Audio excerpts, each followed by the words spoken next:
받아들임이라는 말을 깊이 생각해 보십시오. 그것은 내가 무엇인가를 거두는 의미와 함께 이해하다, 동의하다, 수락하다, 수용하다, 채택하다 등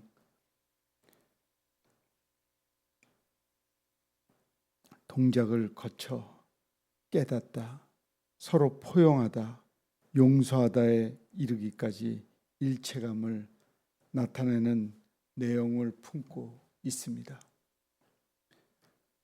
사람 사이의 관계에 있어서는 여러 가지 갈등을 극복하고 이해와 포용으로 결말을 맺는 것으로 받아들임이라는 말을 사용합니다. 드라마에서 극심한 갈등을 겪던 주인공들이 서로 받아들임으로써 문제를 해소시키게 되면 시청자들은 훈훈한 감동을 갖습니다. 우리 주 예수 그리스도께서 집을 나간 아들 이야기, 우리에게 돌아온 탕자 이야기를 잘 알려진 그 말씀을 통해서 받아들임에 관한 가르침을 주셨습니다. 뿐만 아니라 실제로 예수님은 그분의 공생의 활동 가운데 끊임없이 소외당한 사람들, 하나님을 모르는 이방인, 심지어 자신을 고소하고 십자가에 못 박은 사람들과 배반한 제자까지도 따뜻이 포용하고 받아들였습니다. 바울 사도는 받아들임의 중심 문제를 하나님 말씀을 듣고 마음에 수용하여 그리스도의 사람으로 거듭나게 되는 것이라고 말합니다. 믿음은 들음에서 난다고 말하며 주님의 말씀을 듣도록 세계 곳곳을 다니며 전하였고, 주님의 말씀을 듣고 받아들이는 행동을 믿음의 시작이자 완성이라고 선포하였습니다. 그리고 오늘 본문 말씀에서 데살로니가 교인들의 받아들임이 나옵니다. 이러므로 우리가 하나님께 끊임없이 감사함은 너희가 우리에게 들은 바 하나님의 말씀을 받을 때에 사람의 말로 받지 아니하고 하나님의 말씀으로 받음이니 진실로 그러하도다. 이 말씀이 또한 너희 믿는 자 가운데서 역사하느니라.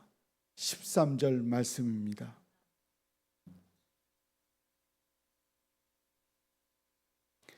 바울은 자신의 감사의 이유가 데살로니가 교인들의 사도들을 통하여 하나님의 말씀이 선포될 때 그들이 그것을 사람의 말이 아닌 하나님의 말씀으로 받은 것입니다.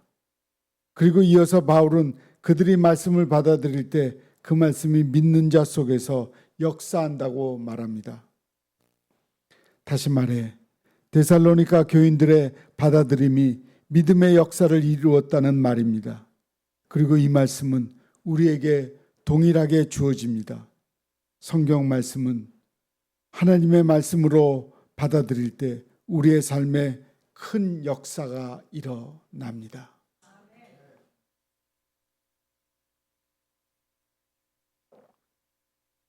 징기스칸의 리더십을 받아들임의 미학으로 정의한 책이 있습니다.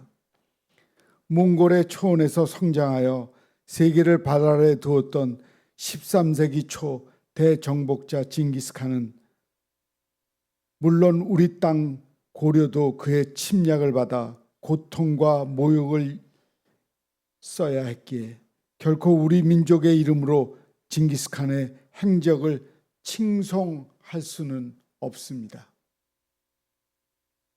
하지만 800년의 세월이 흐른 지금 그가 이루었던 결과를 검토하여 징기스칸은 언제나 생각해 볼 때 받아들임이라는 문제가 부각되는 점은 부인하지 못한다는 것이 이 책의 요지입니다.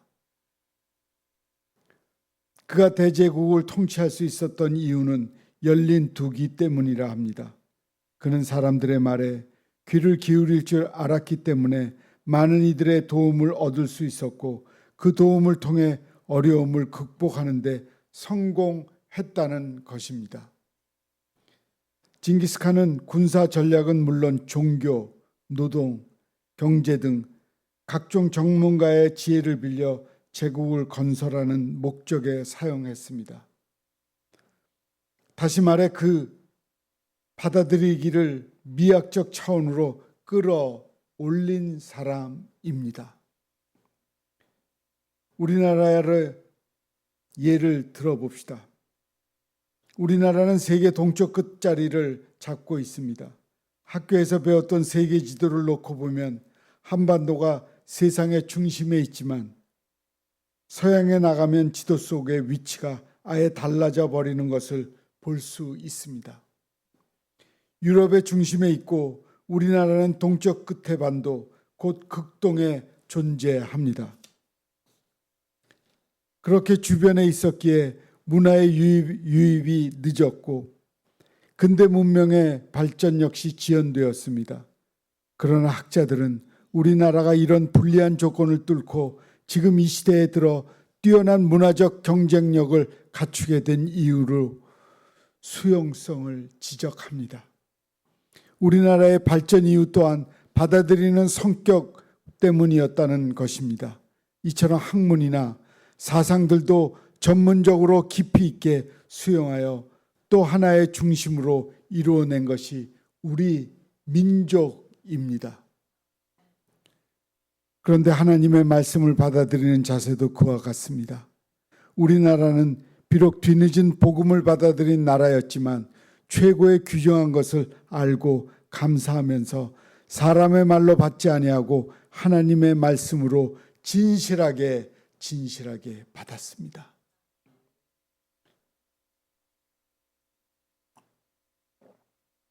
그래서 대한민국은 기독교 전파의 역사가 비록 100여 년이 지나지 않은 나라이지만 마음을 열고 진실하게 받아들여 세계적 교회로 성장시키기에 이르렀습니다.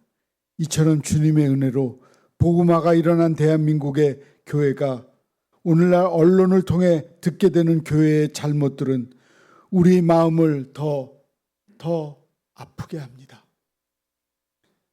오늘날 이 시대에 안타까운 문제는 받아들임의 자세가 현저하게 변하고 말았다는 점입니다. 좀처럼 상대방의 뜻을 받아들여 마음을 열려 하지 않았습니다. 개인 상호 간의 문제로부터 시작하여 사회정책이나 국가 간의 분쟁들은 하나같이 해결의 기미가 보이지 않습니다. 자기 주장 외에는 수용하려 들지도 않기 때문입니다. 서로 불화를 일으켜 그 누구도 중재할 수 없는 세상이 되고 말았습니다. 교회 안에도 마찬가지입니다. 성도들끼리 다툼이 생겨 결국 대법원 판결까지 받게 된 사례를 여러 번 보았습니다. 그 누구의 중재도 받아들이지 않았습니다. 지식인도 마찬가지입니다. 너무나도 안타까운 현실입니다. 국가가 내놓은 정책은 누구를 위한 것이며 과연 그 배경이 무엇인가를 놓고 논의의 평행선을 긋는 모습을 보는 일상사가 되고 말았습니다. 상대의 주장은 일단 존중하고 받아들이며 자신의 판단을 고려해 보는 여유는 아예 기대하기 어려운 세상입니다. 나라 사이의 배타적 태도들은 세계를 전쟁의 위협 속으로 몰아갑니다. 이러한 시대 속에 그리스도인만큼은 받아들임의 자세를 가져야 합니다. 수용이 없는 시대 속에서 수용 자세를 갖춘 사람들이 그리스도인이 되어야 합니다. 그리스도인은 무엇보다 하나님의 말씀에 대하여 받아들이는 자세를 가져야 합니다. 오늘 말씀은 하나님의 말씀을 진심으로 받아들이는 그 속에서 일하게 되면 이 모든 갈등에서 벗어나게 된다는 가르침을 줍니다. 그리스도의 다툼이 끊이지 않고 문제가 해결될 기미가 보이지 않는 이 시대 속에서 그리스도인들은 예수님께서 보여주신 수용의 자세를 삶의 자리에 실천해야 합니다. 그리고 이것이 그리스도인들이 세상을 바꿀 수 있는 방법입니다. 그리스도인이 있으면 세상에서 주님을 모르고 살아가는 주민들이 그리스도인으로 다툼의 경쟁이 있더라도, 다툼으로, 아픔으로 상처가 있더라도 그리스도인을 만나면 해결책을 받아야 됩니다. 그리스도인이 평화의 도구가 돼야 되고 화목한 가정을 꾸려가는데 앞장서서 가르쳐 줄 수 있는 능력 있는 그리스도인이 되어야 이웃들에게도 사랑을 받게 되는 그리스도인이 되는 것입니다. 데살로니가 교회가 예수 그리스도의 복음과 바울 사도의 전도에 배타적인 태도를 보였던 것을 생각해 보십시오. 그럼에도 불구하고 바울은 유대교 회당에 들어가 매우 조심스럽게 그리스도의 고난과 부활을 가르쳤습니다. 그리고 주님의 재림과 하나님 나라의 완성에 대하여 선포하였습니다. 그러면서도 누구에게도 폐를 끼치지 않으려 밤낮 일을 하며 자급자족하기 위해 노력을 기울였습니다. 그는 천막제조 기술을 통해 전도의 비용을 충당하면서 복음을 전했습니다. 그러나 바울 일행이 데살로니가를 떠난 지 얼마 되지 않아서 사도를 모략하고 성도들을 위협하는 세력들이 생겨났습니다. 바울 사도의 일행의 진정한 전도를 받아들이지 않으려는 사도들이 있었습니다. 사도는 그런 사람들에게 가족과 같은 심정으로 권면하고 위로하고 경계해야 합니다. 반면에 그 진심을 받아들이는 사람들도 있었습니다. 그리고 그들은 그리스도의 교회에 속하여 구원의 기쁨을 누릴 수 있었습니다. 진리를 받아들인 다음 삶의 변화를 일으키고 역사를 바꾸며 하나님의 나라를 완성하는 결과를 얻게 되었습니다. 그러므로 그리스도인에게 있어서 받아들임의 자세는 신앙의 중심이 되는 자세입니다. 그리스도인은 하나님의 말씀을 받아들이고 다른 이들을 수용할 줄 알아야 합니다. 그렇다면 우리의 삶에 어떻게 수용하는 자세를 갖출 수 있겠습니까?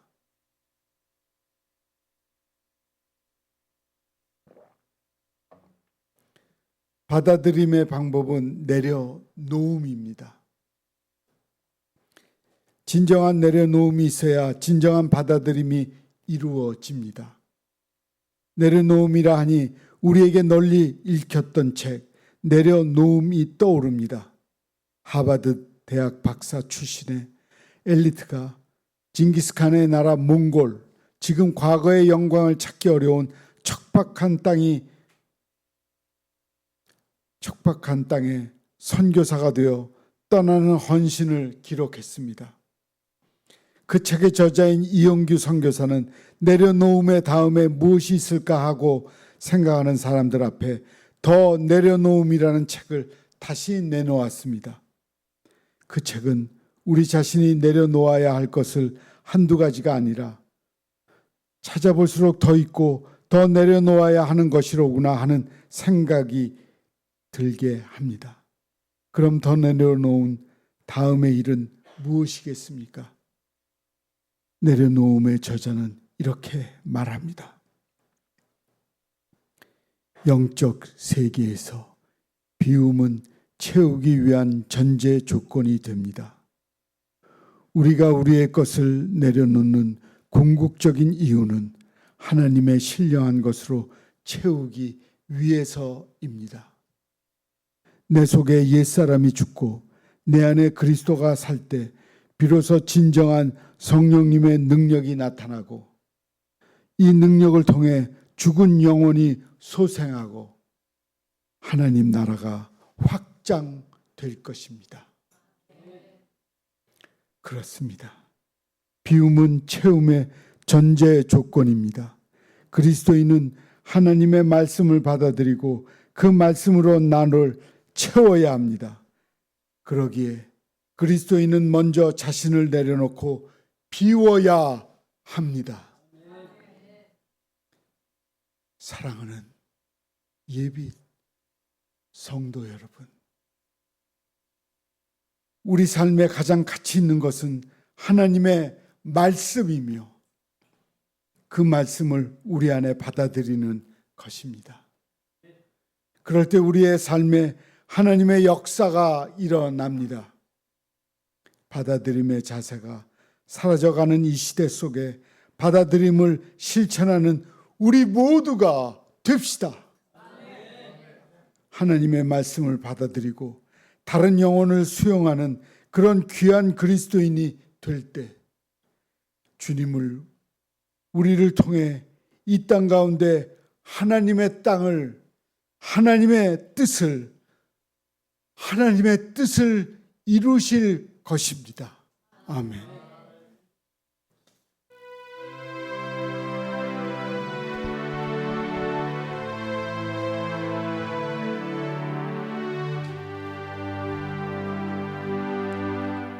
외로움도 견뎌나가겠소. 바보라는 소리 들어도 좋소. 나를 비웃는 그 비웃음들을 주의 사랑으로 받아주겠소.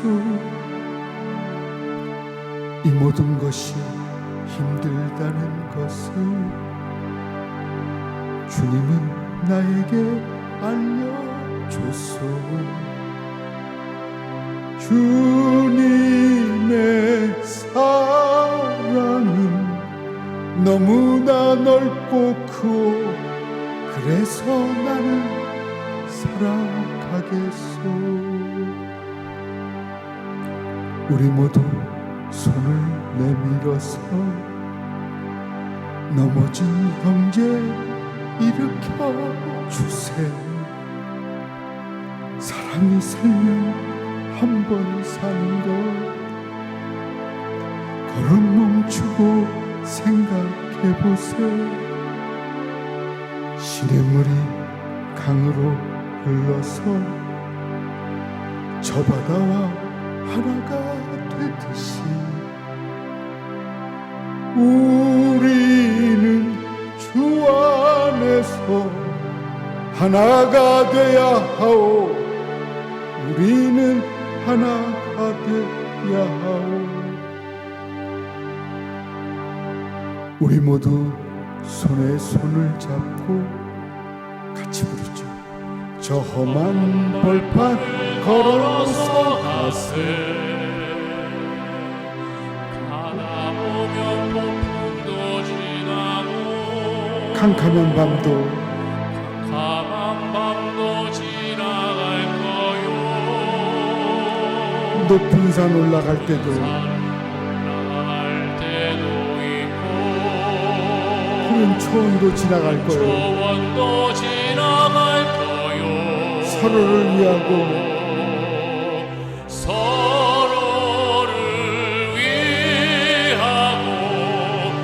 우리가 사랑하면 모든 것을 이겨나갈 거요. 지금까지 내가 한 말들을 배워서 한 말이 아니오. 옳고 그르고 좋고 나쁜 것은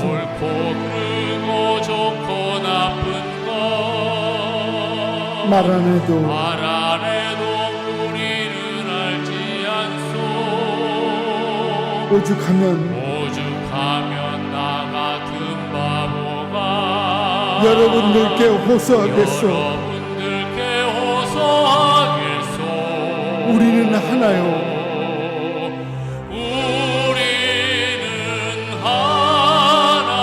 당신과 나도 하나.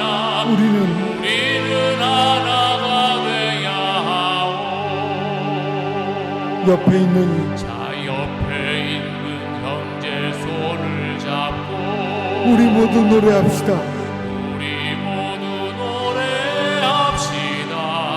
서로 보며 인사도 나누고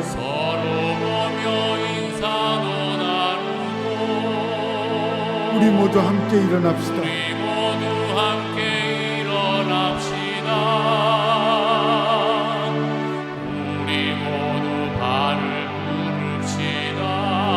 이렇게 모든 것이 맞을 때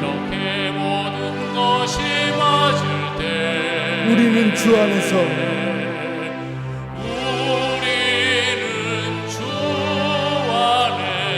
하나가 되어 우리는 하나가 되어